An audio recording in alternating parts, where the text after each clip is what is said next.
Kompas Bisnis hadir ke hadapan Anda bersama saya Asri Gunawan. Saudara, mengawali Kompas Bisnis hari ini saya ingin mengucapkan selamat datang di skuad Garuda untuk Patrick Kluivert yang kemarin sudah resmi ditetapkan oleh PSSI sebagai pelatih Timnas.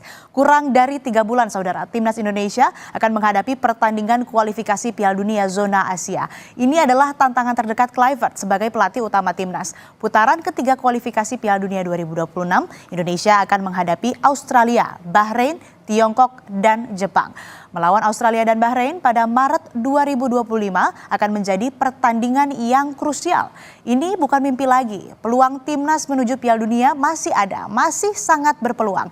Ayo Indonesia, ini momentumnya Timnas. Rasanya sih gemes ya, deg-degan. Seseru itu emang kalau ngomongin atau ngebayangin match Timnas. Nah, selama masa kontrak ini akan ada 4 kejuaraan yang diampu oleh Kluivert, yaitu laga putaran ketiga kualifikasi Piala Dunia 2026, kemudian SEA Games, kemudian ada kualifikasi Piala Asia U23 2026 dan Piala Asia 2027.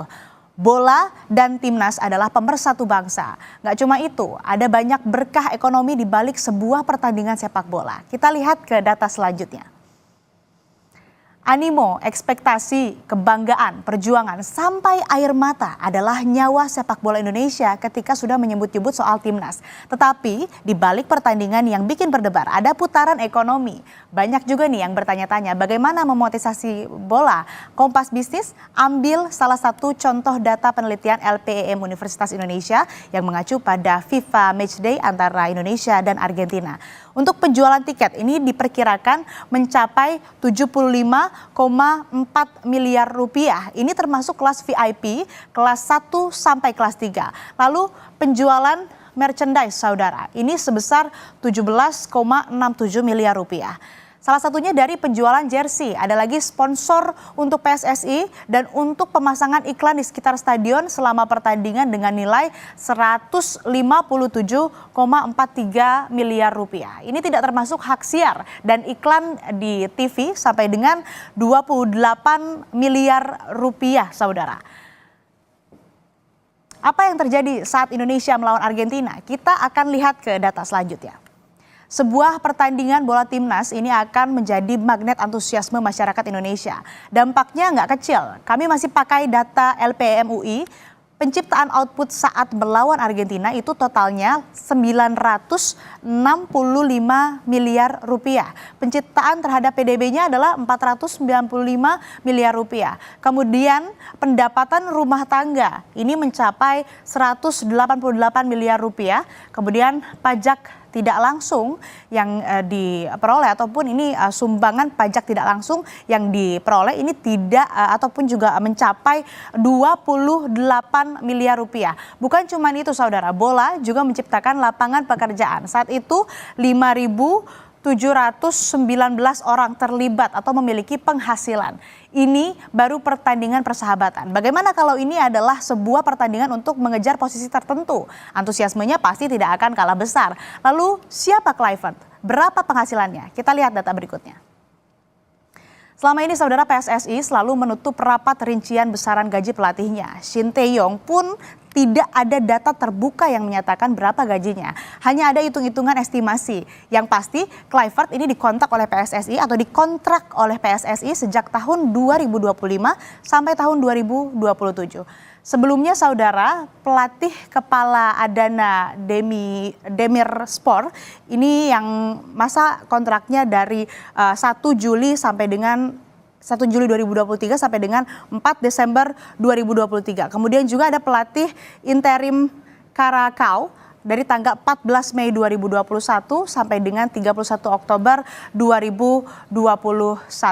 Kalau CV lumayan singkat-singkat ya masa kerja Kluivert ini, tapi kan Erick Thohir ini bilang kasih kesempatan dulu. Tetapi apakah menjadi sebuah kultur di Indonesia membicarakan gaji adalah hal yang tabu? Berbeda dengan di Eropa yang terbuka. Nanti kita akan tanya pelatih, lalu siapa pemain Indonesia yang memiliki nilai pasar tertinggi? Kita lihat lagi data berikutnya saudara. Apa yang membuat seorang pemain atau pelatih memiliki nilai pasar yang mahal? Apakah dari jumlah gol yang berhasil dicetak atau apakah dari klub mana mereka berasal atau juga Adakah kriteria-kriteria maupun standar khusus? Nah, Kompas Bisnis nanti akan bertanya langsung ke pengamat sepak bola. Fokus pengembangan potensi pemain lokal dan menjadikannya jantung timnas Indonesia. Itulah komitmen Patrick Kluivert. Lalu bagaimana potensi industri sepak bola dan bagaimana cara memonetisasinya? Usai jeda, Kompas Bisnis akan mengulasnya bersama pengamat sepak bola Haris Pardede. Tetaplah bersama kami.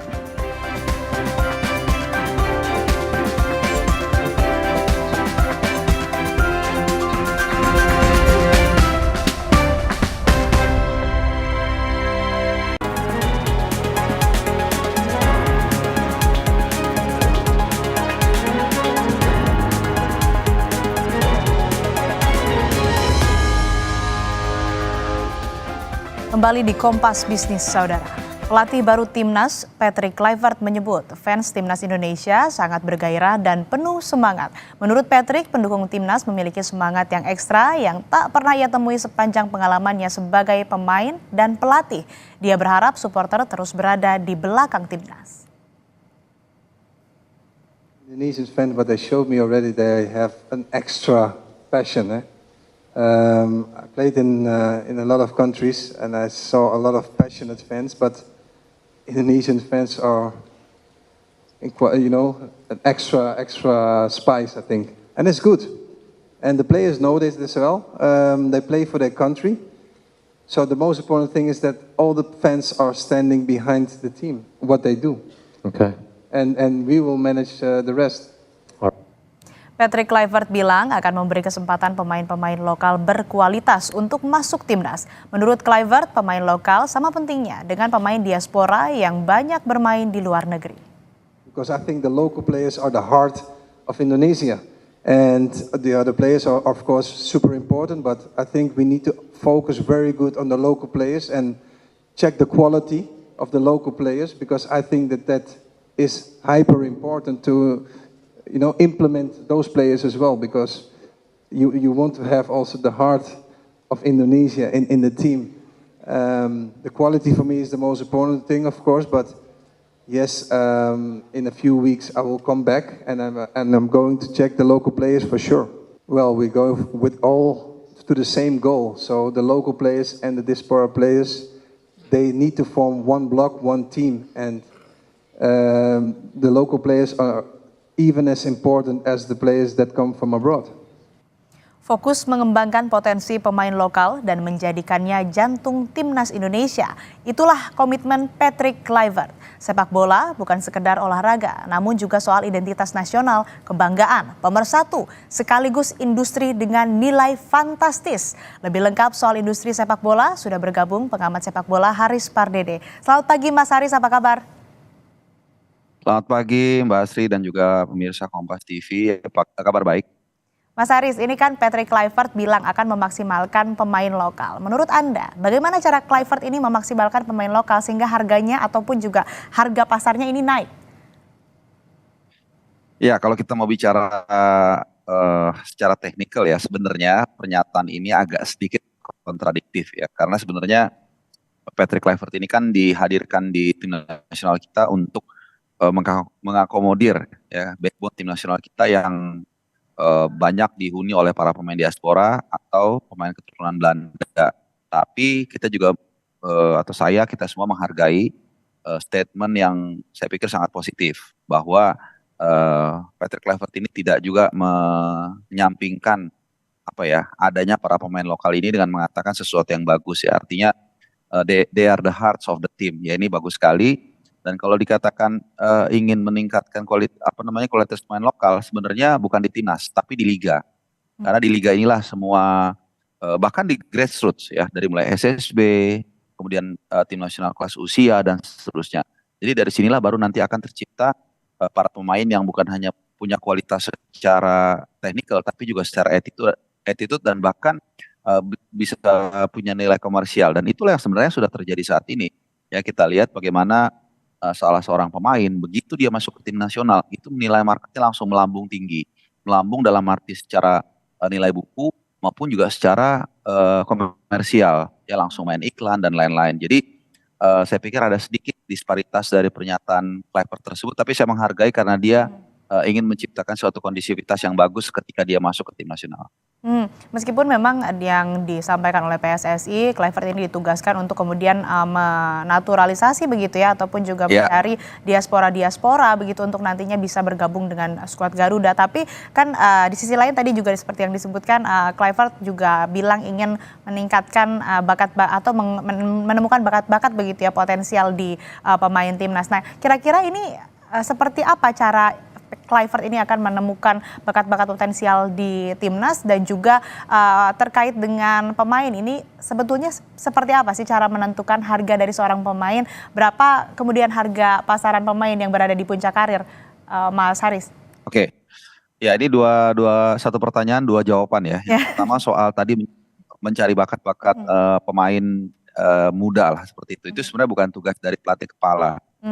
Pelatih kepala itu hanya di tataran teknis, meracik strategi, kemudian juga taktik dan juga memapping lawan. Itu kalau tugas pelatih kepala.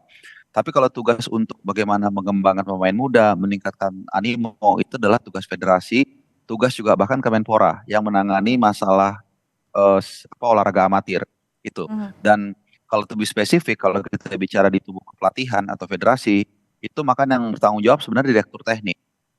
Itu mengapa kalau kita sedikit ke belakang kan sempat nama Louis van Gaal itu mencuat untuk menjadi atau mengisi posisi direktur teknik. Cuman atau di luar negeri biasanya sporting director. Cuman karena memang usia beliau sudah menginjak 73, kemudian dia juga baru saja menjalani operasi, jadi tidak memungkinkan. Karena apa? Karena dia harus muter-muter ke Indonesia untuk melihat juga gaya bermain sepak bola misalnya di Sumatera itu berbeda dengan di Jawa berbeda dengan di Kalimantan dan seterusnya sampai ke Papua. Jadi tugasnya di situ, bagaimana untuk mencari bibit-bibit pemain muda. Nah tapi kalau tadi jawaban yang kedua dari pertanyaan Mbak Asri, soal nilai dari para pemain itu yang saya katakan tadi, untuk mengukurnya itu memang absurd ya, karena banyak intangible yang ada unsur di dalam pemain tersebut. Misalnya contoh. Saya masih ingat mungkin 20 tahun lalu ya kurang lebih 2 dekade lalu ketika David Beckham itu mau pindah ke Real Madrid. Itu yang diributkan bukan masalah teknikal, tapi masalah soal rights. Nanti kalau ada penjualan ini bagaimana 50-50 atau apa itu. Jadi apa? Pemain bola itu yang diukur bukan hanya soal teknikal, bukan soal dia banyak berapa gol. Itu core-nya iya. Tapi juga nilai komersial ini juga penting gitu. Jadi kadang-kadang sorry to say, ada pemain yang mungkin secara achievement di lapangan biasa-biasa saja, tapi kalau dia mungkin istilahnya sweetheart nation, orang suka, akhirnya banyak iklan yang datang, ya nilainya tinggi juga gitu. Jadi memang ini beriringan, cuman pada umumnya itu kan kasuistis ya. Tapi pada umumnya biasanya prestasi dia di lapangan itu akan beriringan juga dengan nilai komersial dia katakanlah untuk endorse dan lain-lain. Artinya kan popularitas ini berpengaruh terhadap nilai seorang pemain dan juga tadi kalau disebutkan cara menentukannya ini kadang absurd begitu ya kalau kata Mas Haris, tidak selalu sama, tidak ada parameter yang pastinya begitu. Nah itu kalau soal pemain, kita beralih bicara soal pelatih. Bagaimana menentukan harga ataupun juga nilai seorang pelatih dan bagaimana rekrutmennya? Apakah dilihat dari terakhir ia bermain ataupun klub mana yang terakhir ia latih begitu? Iya, sebenarnya nggak berbeda jauh ya. Jadi apa yang ada di sepak bola ini orang mungkin suka mendisparitaskan gitu ya. Sebenarnya sama aja di dunia kerja. Orang kalau di dunia kerja kan yang dilihat pasti kan backgroundnya, asal negaranya juga kadang-kadang berpengaruh. Ada inferioritas juga. Kalau pelatih asing ini cenderung bagus. Kemudian kedua juga sebelumnya dia ngelatih di mana. Sama aja di dunia kerja. Sebelumnya dia bekerja di perusahaan mana? Oh perusahaan ini. Oh kita udah langsung bisa memapping seperti apa kira-kira kualitasnya. Jadi nggak berbeda jauh.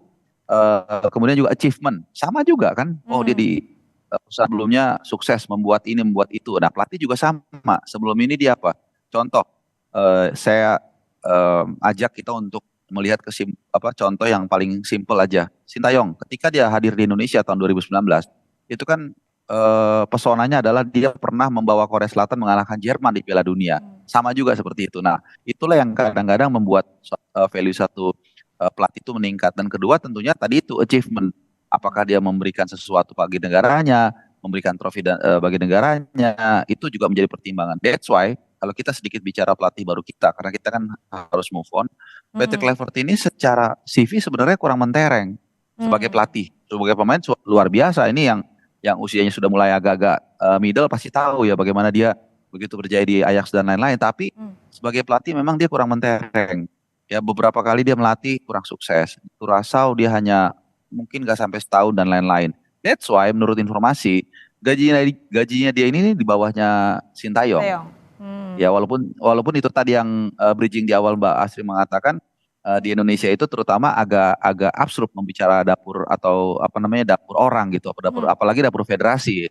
Tapi dari informasi yang sedengar kalau antara sama atau lebih rendah. Kenapa? Mungkin karena ya itu tadi CV-nya Kluivert ini sebenarnya kurang mentereng dan dia juga kemarin kan ya maaf kata ya istilahnya lagi nganggur. Sementara kalau Sintayong itu kan dia beberapa kali diperpanjang sebenarnya. Hmm. 2023 akhir dia itu diperpanjang hanya 6 bulan untuk mengcover Piala Asia Senior dan juga Piala Asia U23. Tapi begitu dia achieve, kemudian dia membawa Indonesia ke round 3, itu daya taruhnya langsung besar. That's why kalau yang ngikutin bola itu tahu bagaimana kontrak dia itu hanya ditandatangani 3 hari sebelum habis. Kenapa? Karena kontraknya, karena negosiasinya lama. Kenapa? Karena ya maaf ya, Sintayong juga punya bargaining position. Saya kasih Anda loh, achievement A, B, C. Harganya naik. Jadi itu tadi, cuman kembali lagi memang dapur ini jarang dibuka oleh federasi. Bahkan FIFA pun terkenal sangat rahasia kalau berbicara soal dapur keuangan mereka. Menarik tadi Mas Haris menyebutkan bahwa memang secara CV kan memang Kluivert ini tidak begitu mentereng. Tapi apakah dampaknya kehadiran Kluivert terhadap industri bola di Indonesia ini baik atau seperti apa?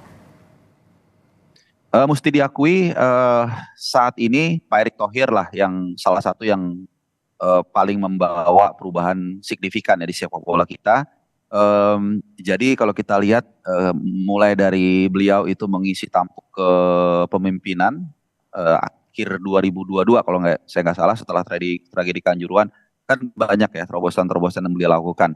Kemudian akhirnya kita bisa mendatangkan Argentina itu adalah sebuah milestone yang sangat luar biasa ya. Saya masih ingat itu bulan Juni tahun 2023 dan setelah itu kemudian ada akselerasi. Jadi sebenarnya core-nya di sini. Tapi ini adalah pendekatan top bottom, ya pendekatan populis. Jadi siapapun pelatihnya, menurut saya saat ini itu tidak terlalu berpengaruh. Pada akhirnya adalah bagaimana tim ini bisa melaju sejauh mungkin dan menghadirkan harapan bagi rakyat Indonesia di tengah segala macam katakanlah himpitan hidup. Jadi kalau ini terus bisa digelorakan, popularitasnya bisa naik, otomatis itu duit akan mengalir. Ya kita lihat misalnya contoh tiket pertandingan dari mulai begitu masuk ke kualifikasi round 3 itu sudah naik. Bahkan 2 pertandingan terakhir Jepang lawan Australia itu dinaikin lagi sedikit. Tapi apa ya yang terjadi? Kita lihat tetap full house. Jadi kuncinya di sini. Kalau kita berprestasi, kalau itu bisa menghadirkan mimpi, apalagi kalau kita tembus ke Piala Dunia, wah ini market value-nya luar biasa. Jadi terlepas dari siapapun pelatih yang mengisi membesut tim nasional kita. Artinya nanti performa dari timnas di bawah pelatih yang baru juga ini ada dampaknya ya terhadap industri sepak bola khususnya di dalam negeri begitu ya Mas Haris. Nah kita akan beralih soal penyelenggaraan sebuah pertandingan sepak bola. Bagaimana nih menentukan value dari sebuah pertandingan? Apa aja sih yang bisa dimonetisasi Mas Haris? Tadi sebenarnya juga teman-teman redaksi di Kompas TV juga sudah menyajikan secara lengkap ya. Tadi saya mencoba untuk mencari celahnya hampir nggak ada tadi. Semua disajikan dengan baik, bahkan juga multiplier efeknya juga disajikan di sana. Jadi ya tadi sudah dipaparkan ya bagaimana misalnya dari tiket pertandingan, kemudian dari e-board di pinggir lapangan, dari sponsorship secara personal ke tim nasional langsung, belum lagi tadi saya nggak tahu udah sebut hak siar atau belum, penyediaan booth dan lain-lain, dan merchandise. Nah, merchandise ini saya mau sedikit cerita aja dari pengalaman saya, karena saya kebetulan fans Arsenal yang baru dikalahkan MU semalam. Jadi kalau misalnya kita nonton di Emirates Stadium, di Arsenal itu, kalau habis pertandingan, itu saya berapa kali kan nonton ya. Jadi kalau habis main, kalau menang, itu biasanya armory itu penuh, rame. Jadi engagement orang, excitement orang untuk membeli merchandise itu tinggi. Tapi begitu kita atau kalah timnya itu pasti less excitement untuk membeli merchandise. Jadi memang banyak sekali unsur-unsur, belum lagi kalau kita itu multiplier efeknya ya, tapi kan itu sangat technical. Ini sangat luar biasa. Jadi intinya semakin jauh tim nasional ini melangkah, semakin tinggi competitiveness yang ada, itu tentunya value-nya semakin tinggi. Baik. Baik, dengan dampak besar yang dibawa oleh performa dari timnas nantinya terhadap perkembangan industri sepak bola khususnya di dalam negeri, ini tentu kita harus mendukung dengan maksimal. Kita tunggu bagaimana performa mereka khususnya yang terdekat nanti babak kualifikasi Piala Dunia 2026 yang terdekat pada bulan Maret. Terima kasih Mas Haris Pardede, pengamat sepak bola telah bergabung bersama kami di Kompas Bisnis. Sehat selalu.